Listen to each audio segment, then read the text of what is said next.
자, 지금까지 ESG 투자의 4가지 전략에 대해서 말씀드렸습니다.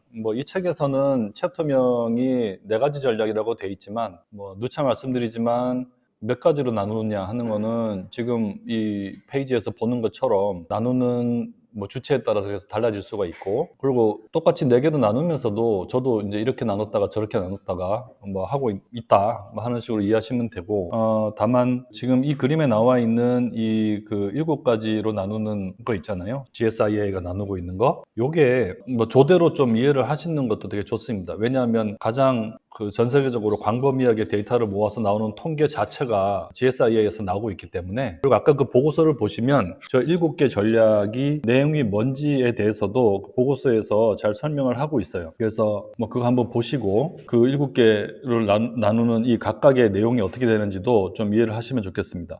네, 아까 그 GSIR에서 7가지 유형으로 이제 ESG 투자의 전략을 나눈 그 통계들을 봤었는데요. GSIR의 리포트를 보면 요 definition이라는 부분에 자기들이 나누고 있는 그 전략들, 여기서는 이제 strategy라는 말보다는 approach, 그러니까 접근 방법이라는 표현을 쓰고 있는데, 그것들을 좀 설명을 하고 있습니다. 그래서 크게 보면 어프로치가 5가지, 그러니까 스크리닝, 선별 전략이 있고, ESG 인티그레이션, 통합 전략이 있고, 그다음에 thematic investing, 그래서 테마 전략이 있고요. 그다음에 stewardship이라는 게 아까 행동 전략하고 일맥상통하는 겁니다. 그러니까 충실한 자금의 관리자로서 패시브하게 샀다 팔았다만 하는 게 아니라 내 투자자를 위해서 적극적으로 경영에 관여하는 그런 걸 stewardship이라고 하고요. 그 투자자 입장에서. 그 다음에 이제 임팩을 디메틱에서 따로 떼가지고 이제 얘기하고 있습니다. 오른쪽에 보면은 데피니션들이 써져 있는데, 이게 보시면은 아까 설명한 이제 그 내용들입니다. 그리고 그 중에서 스크리닝, 그러니까 선별 전략을 다시 이렇게 3가지로 나누고 있습니다. 그래서 아까는 그 네거티브 스크리닝하고 포지티브 스크리닝은 이미 말씀드렸고, 이 논 베이스드 스크리닝이라는 게 제가 아까 이미 설명을 드렸는데,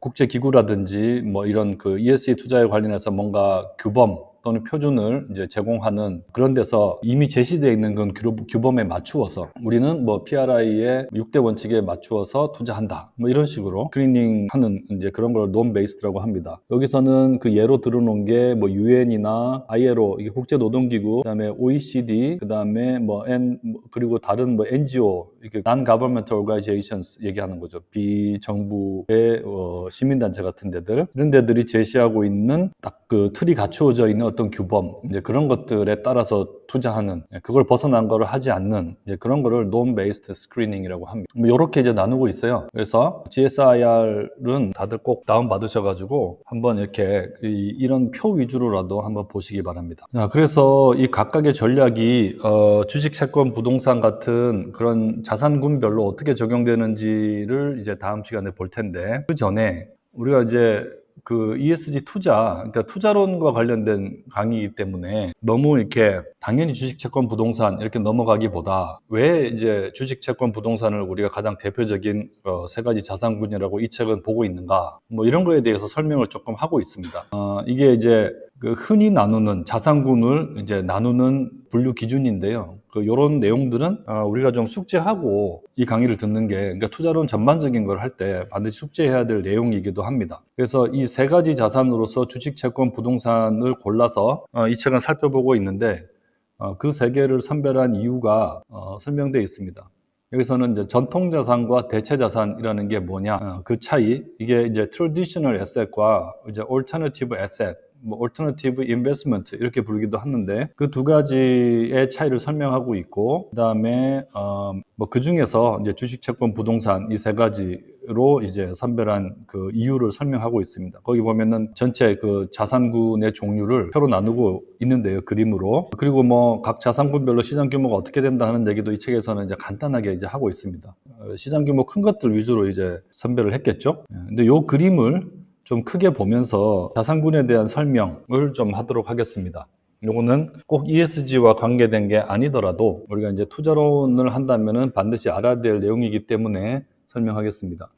우리가 그 재무적인 수익을 얻기 위해서 무언가를 샀다가 팔았다가 합니다. 그때 그 투자의 대상이 되는 그것을 이제 재무에서는 자산이라고 부릅니다. asset. 근데 이 세상에 수많은 자산이 있는데 그 자산들을 이제 몇 개의 유형으로 묶을 수가 있습니다. 그걸 자산군이라고 합니다. 그러니까 뭐 삼성전자 주식, 현대자동차 주식 뭐 엄청나게 많은데 뭐 그거를 주식 이렇게 이제 하나로 묶는 거죠. 그걸 자산군이라고 하는데 이제 이게 아무렇게나 묶는 게 아니고 이 거시적인 그 시장의 여러 가지 변수들이 변하잖아요. 그 거시적인 시장 환경의 변화에 대해서 비슷하게 반응하는 것들을 묶어 놓은 게 자산군입니다. 재무학에서 말하는 정의는 그렇습니다.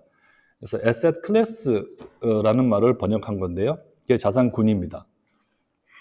그리고 이 자산군을 나눌 때 이제 왼쪽 위에서부터 보면 전통자산과 대체자산군으로 크게 분류를 합니다. 그리고 이 전통자산의 가장 대표적인 자산군이 주식하고 채권입니다. 그러니까 뭐 중세 이전, 뭐 고대, 뭐 이때도 사람들은 투자를 했겠죠. 투자를 했지만 그때는 주로 실물자산 위주로 투자했을 겁니다. 아마 뭐 예측한데 제 생각에 가장 오래된 투자의 방법은 토지를 소유하는 거거나 아니면은 뭐 대출을 해주는 거거나 뭐 이런 거 아니었을까 이제 생각은 하는데 어쨌든 어떤 방식으로든 이제 투자라는 것은 뭐 거의 인류의 역사와 함께 이루어져 왔는데 이 현대적 의미에서 우리가 지금 자본시장이라고 부르는 그런 현대적 의미에서의 투자, 자본주의 경제 체제가 들어선 이후에 이루어진 투자에 있어서 가장 그 투자 대상의 대명사는 주식과 채권입니다. 그러니까 기업에 투자하는 거죠. 과거에는 실물자산 자체에 이제 자체를 취득하거나 뭐 하는 것이 주된 투자의 방법이었다면 자본주의 시장 경제가 열리면서 이제 기업이라는 게 경제 활동에 굉장히 중요한 주체로 부상합니다. 그리고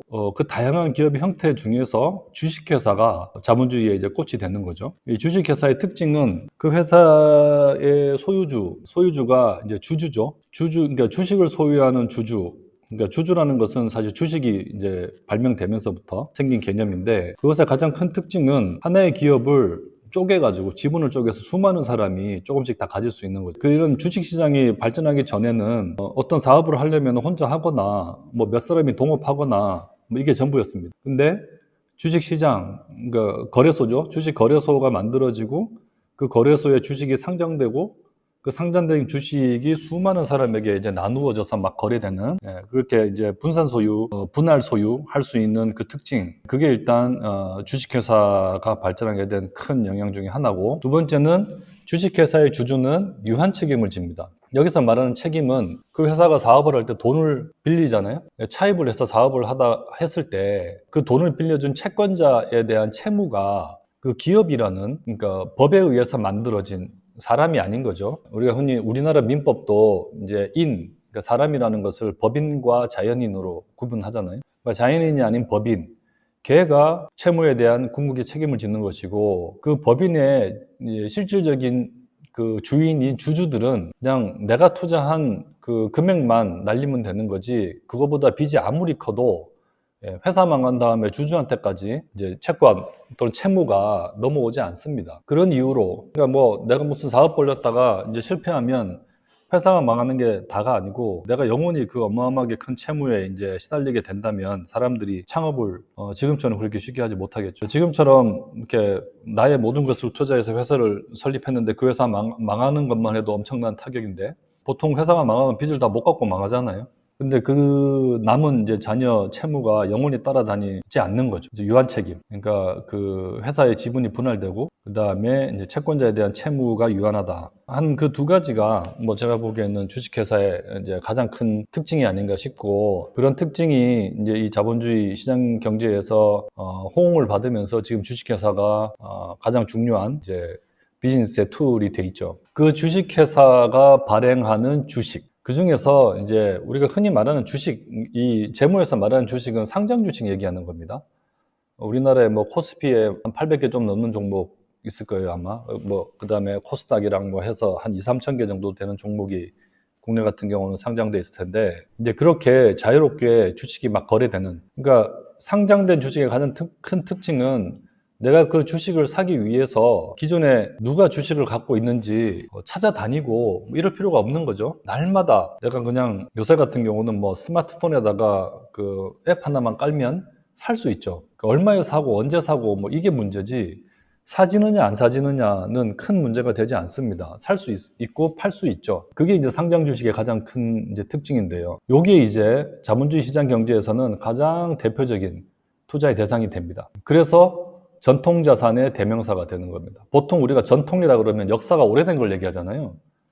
근데 사실 상장 주식하고 채권은 여기 써져 있는 다른 자산에 비해서 역사가 가장 짧은 거예요. 몇백 년 안 된 겁니다. 그에 비해서 뭐 대출, 부동산 이런 거는 수천 년 됐을 거 아니에요. 뭐 수만 년 됐을지도 모르고. 하지만 우리가 재무에서 전통 자산이다라고 하면 이 상장 주식을 얘기합니다. 가장 최근에 개발돼서 발전하고 있는. 이게 이제 자본주의 시장 경제 하에서는 가장 전형적이고, 지금같이 이제 어떤 학자들은 투자의 민주화 라는 표현을 쓰는데, 누구나 투자할 수 있는 이런 시대는 자본주의 이전에 없었다라고 이제 얘기를 하는데요. 뭐 그거를 이제 견인한 자산군이 이제 상장 주식인 거죠. 그리고 그거하고 비슷하게 또 유가증권 형태로 막 거래되는 게 채권입니다. 채권은 상장된 것도 많지만 상장되지 않은 것도 많아요. 그래서 최근에는 개인도 채권에 투자하는 방법이 이제 많이 확산됐지만, 채권은 여전히 주식에 비해서 개인한테는 좀 거리감 있는 자산이고 하긴 한데, 기관 투자자들 사이에서는 사실 가장 비중이 큰 자산이기도 하죠. 이것도 이제 그냥 대출이 아니고 증권의 형태로 발행된 채권, 이거는 이제 유통시장에서 막 거래가 되기 때문에 주식과 함께 가장 전통적인 자산으로 취급받고 있습니다. 두 개가 다 유가증권인데, 주식은 이제 고위험 고수익, 채권은 저위험 저수익의 대명사로 거래가 되죠. 이 주식과 채권이 가장 대표적인 전통 자산입니다. 그래서 이거 두 개는 투자를 얘기할 때, 자산군 얘기할 때 빠질 수 없는 자산군입니다. 상장 주식, 그 다음에 상장 및 비상장 채권, 이 두 개는, 그러니까 우리가 ESG 투자를 얘기할 때도 이 두 개 자산군은 뺄 수가 없고요. 이 전통 자산이 아닌 나머지 자산군들을 전부 대체 자산이라고 합니다. 사실 그 대체 자산이라는 표현보다는 대체 투자라는 표현을 더 많이 씁니다.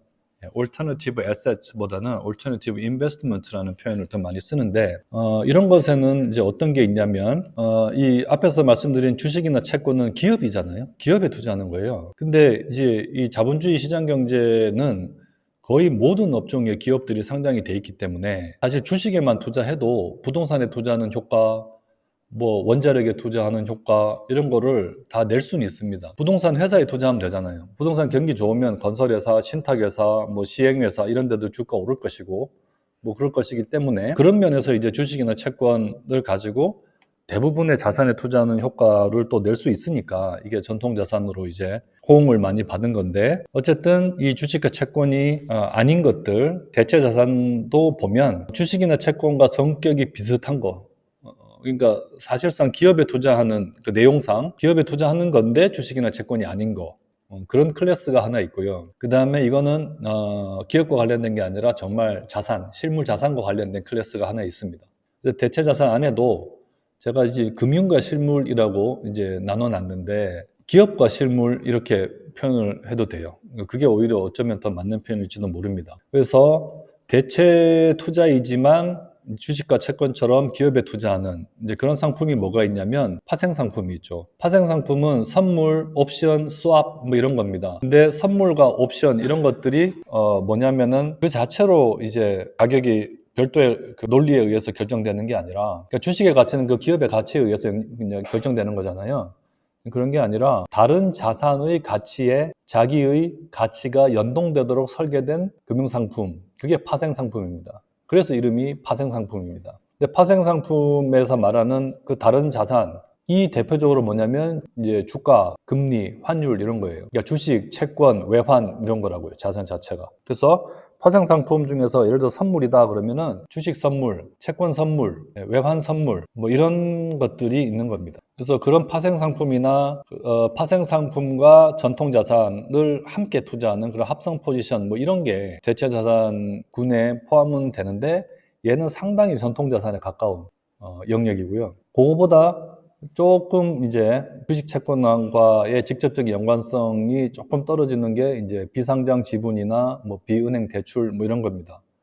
그러니까 비상장 지분이라는 게 아까 우리가 주식과 채권 얘기할 때 주식은 주로 상장 주식 얘기한다 그랬잖아요. 상장 안 된 주식 또는 상장 안 된 기업에는 주식회사 아닌 것도 많아요. 뭐 유한회사도 있고 뭐 합자회사도 있고, 그래서 표현을 이제 비상장 주식이라고 하면 너무 좁으니까 주식이 아닌 형태의 지분도 있어서 제가 비상장 지분이라는 표현 썼고요. 역시 기업에 투자하는 거죠. 그 다음에 이제 대출 같은 거. 대출 중에서도 이제 주로 은행에서 하는 그런 정규적인 대출 말고 이제 펀드들도 보면은 대출하는 펀드들 많아요. 그러니까 비은행권의 대출 이런 게 private debt이라고 부르는데 그게 이제 굉장히 더 큰 시장을 형성하고 있습니다. 그 대출도 주로 기업이 하는 거죠. 채권처럼. 그래서 대체자산 중에서도 주로 이제 기업에 투자하는 형태를 가진 게 방금 말씀드린 요 가운데 영역에 있는 요것들이고요. 거기서부터 좀 더 멀어져서 이번에는 기업이 아니라 실제 실물자산에 투자하는 이제 그런 영역들. 이게 이제 사실은 주식 채권하고 가장 반대편에 있는 것들이죠. 이런 거 보면은 실물자산 중에 제일 대표적인 게 부동산입니다. 그 다음에 이제 인프라 또는 뭐 에너지 투자 이런 게 있고요. 그 인프라는 이제 고전적으로는 옛날로 치면은 도로, 철도, 공항, 항만, 발전소 뭐 이런 게 이제 인프라였고 최근에는 이제 정보통신을 위한 망이라든지 누구는 이제 데이터 센터를 또 인프라의 영역으로 보기도 하고 뭐 그럽니다. 그다음에 이제 그 중에서 석유, 뭐 재생에너지 뭐 이런 영역들이 이제 따로 또 에너지 형태로 분류되기도 하고 어쨌든 인프라와 에너지 투자가 있고 이제 그거하고 또 이제 동떨어진 흔히 이제 부동산이 아닌 동산의 영역에는 원자재 누구는 석유를 원자재에 포함시키기도 하는데 보통은 이제 에너지에 이제 포함시키죠. 원자재의 대표적인 거는 광물이나 농산물 뭐 이런 거예요. 지금은 여기는 지금 농산물 따로 써놨는데 이 원자재 안에 천연자원, 농산물 이런 것들이 보통 포함됩니다. 그래서 뭐 광물 중에서 뭐 구리 같은 금속들 이런 것도 이제 원자재 영역이고 그다음에 뭐 밀 이런 것도 농산물도 이제 원자재 영역이기도 하고 뭐 그렇습니다. 뭐 이런 다양한 것들이 실제로 막 이제 투자가 되고 있거든요. 근데 이 중에서 부동산, 인프라, 에너지 이런 쪽은 실물 자산이 그대로 또는 이런 것과 관련된 기업에 이제 투자하는 형태로 실제로 이루어지는데 원자재 이 영역, 그러니까 천연자원, 농산물 이런 것들은 실제로 이제 투자자들한테는 예를 들어서 밀을 직접 투자하고 뭐 이런 경우는 잘 없어요. 대부분 파생 상품으로 투자합니다. 선물 같은 거, 구리 선물, 뭐 밀 선물 이런 식으로 이제 거래를 많이 하거든요. 그래서 맨 오른쪽에 있는 원자재는 사실 실물자산이지만 비중으로 따지면은 그 실물자산을 직접 거래하는 거에 비해서 좀 맨 왼쪽에 있는 그 파생상품, 선물, 옵션 뭐 이런 형태로 거래되는 비중이 사실 더 크고요. 크다고 이제 판단이 되고 그렇게 따지면은 실물자산이 그대로 막 거래되는 게 부동산, 뭐 인프라 뭐 이런 건데 그 중에서 인프라는 아까 이제 도로, 철도 이런 거 예를 들었는데 처음에 건설할 때 상당히 장기간을 보고 이렇게 초창기에 투자가 들어갔다가 끝날 때까지 그냥 이렇게 투자를 회수하지 않는 굉장히 장기간 소요되는 투자의 형태거든요. 그에 비해서 부동산은 마치 주식 채권처럼 샀다가 팔았다가 하잖아요. 예, 수명이 있는 동안에 우리 오피스 빌딩도 그렇고 뭐 아파트도 그렇고 뭐 그런 면에서 보면은 자본시장에서 이 전형적으로 샀다 팔았다 하는 그런 형태를 가장 잘 가지고 있는 실물 자산은 부동산입니다. 그래서 부동산 가격 지수 같은 것도 많이 형성이 돼 있고 그런 면에서 전통 자산인 주식 채권과 대비되는 대체 자산 전체 영역 안에서 파생 상품, 그다음에 뭐 비상장 지분이나 비은행 대출 이런 것들은 전통 자산하고 너무 비슷하고 주로 기업에 투자하는 거니까. 그다음에 전통 자산과 차이가 많이 나는 실물 자산 중에서는 뭐 인프라, 원자재 이런 거는 너무 그러니까 원자재는 파생 상품 형태로 거래돼 버리고 인프라는 이제 샀다 팔았다는 그런 그 거래가 흔하지 않고 유동성이 좀 떨어지고 그런 면에서 부동산이 주식 채권 아닌 대체 자산 중에서 가장 대비되면서 자본시장에서 많이 거래되는 그런 자산이에요. 이제 그렇다는 면에서 대체 자산 중에서는 부동산을 대표적인 자산군으로 볼 수가 있고, 네, 그래서 이제 이 책은 주식, 채권, 부동산 이 세 가지를 이제 세 가지 자산군으로 보고 있습니다. 그 세 가지 보면 나머지 자산군들은 그 세 가지의 특성에 준해서 좀 유추해서 생각할 수 있다. 모든 자산군을 다 다룰 수 없기 때문에 그렇습니다. 그리고 이제 말 나온 김에 대체 자산과 관련해서 우리가 또 한 가지 알아야 될 것들은 우리 뭐 파생 상품 이런 거는 사실 선물, 옵션 뭐 그대로도 많이 투자하거든요. 근데 이제 점점점 오른쪽으로 갈수록 얘들을 직접 취득하는 게 아니고 그러니까 주식은 주식 직접 사기도 하고 채권 직접 사기도 하지만 주식이나 채권형 펀드에도 가입하잖아요. 그것처럼 이 대체자산군도 펀드를 통해서 많이 투자합니다. 근데 실제로 기관 투자자들은 이 대체자산의 경우 저 자산을 직접 취득하는 것보다 관련된 펀드를 통해서 취득하는 경우가 더 많습니다. 대부분 펀드를 통해서 투자합니다. 그리고 이 펀드들은, 대체 자산의 펀드들은 대부분 공모펀드가 아니고 사모펀드입니다. 공모펀드라는 거는 우리가 은행이나 증권회사 가서 펀드 가입하러 왔어요 그러면 아무한테나 파는 거 있잖아요. 우리 보통 주식형 채권형 펀드들이 다 이제 공모형 펀드인데 그런 걸 말하는 건데, 이 대체 자산군으로 오면은 공모펀드의 비중이 상당히 낮습니다. 얘들은 주로 개인들의 자금으로 투자하기보다는 이제 몇몇 기관 투자자들, 그러니까 대형 자금을 모아서 투자를 하는 경우가 많기 때문에 사모펀드를 통해서 투자하는 경우가 상당히 많습니다. 그래서 사모펀드가 이제 흔히 이제 프라이빗 펀드인데요. 그래서 대부분 이 자산군마다 그 자산군이 주로 이용하는 이제 이 펀드들, 상품들이 있어요. 그래서 그 용어도 여러분들이 좀 익숙해 놓는 게 좋습니다. 지금 요 그림을 보면은 파생 상품이나 합성 포지션 이런 거 투자한다 그랬잖아요. 이런 거 투자할 때 주로 활용되는 펀드가 헤지 펀드입니다. 지금 상장 주식의 맨 왼쪽에 있는 전통 자산인 상장 주식에 대신 투자해 주는 공모 펀드가 뮤추얼 펀드예요. 근데 그 뮤추얼 펀드와 대비되는 게 이 헤지 펀드입니다. 헤지 펀드는 몇몇 이제 사모로 자금을 모아가지고 거래소에서 주로 이제 투자하는 그런 주로 상장 주식에 많이 투자하는 게 이제 헤지 펀드이긴 한데요. 여기 보면은 이제 합성 포지션 뭐 이런 거가 아까 그 상장 주식과 파생 상품 같이 이제 묶어서 투자하는 거라고 그랬잖아요. 뭐 저런 것도 헤지 펀드가 많이 수행하기 때문에 여기다 이제 써놓은 거고요. 그 다음에 이제 비상장 지분, 그러니까 상장하지 않은 회사에 주로 투자하는 그런 펀드를 PEF라고 합니다. 저는 투자를 PE라고 하거든요. 저 PE가 Private Equity의 약자입니다. 사모 지분이죠. 흔히 사모 지분이라기도 하고, 그 프라이빗이라는 말을 사모로 번역할 수도 있고, 상장되지 않은 것도 프라이빗이라고 하거든요. 그래서 뭐, 프라이빗 에쿼티 할 때 프라이빗이 과연 자금의 모집을 사모로 한다는 뜻이냐, 아니면은 투자할 때 비상장 지분에 투자한다는 뜻이냐에 대해서 사실 시장의 다수는 이걸 사모라고 번역하고 있어요. 근데 저는 좀 개념적으로 자금의 모집도 사모로 하지만 비상장 주식에 투자하는 성격이 강해서 두 가지 의미를 중의적으로 갖고 있는 거 아니냐 이렇게 생각을 하는데, 어쨌든 그런 프라이빗 에쿼티 투자를 주로 하는 펀드를 이제 프라이빗 에쿼티 펀드라고 해서 PEF라고 이제 얘기하고요. 저 PEF는 기업의 라이프 사이클로 봤을 때 갓 출범한 스타트업에 투자하기도 하고, 그게 한참 성장하는 단계에 투자하기도 하고, 그리고 경우에 따라서는 이제 상장된 회사를 PEF가 투자하기도 합니다. 근데 그거는 뮤추얼 펀드 같이 샀다 팔았다 하려고 투자하는 게 아니라 아예 M&A, 그러니까 우리 흔히 뭐 바이아웃, M&A 이런 이제 표현은 좀 들어보셨을 텐데, 뭐 그런 거 할 때.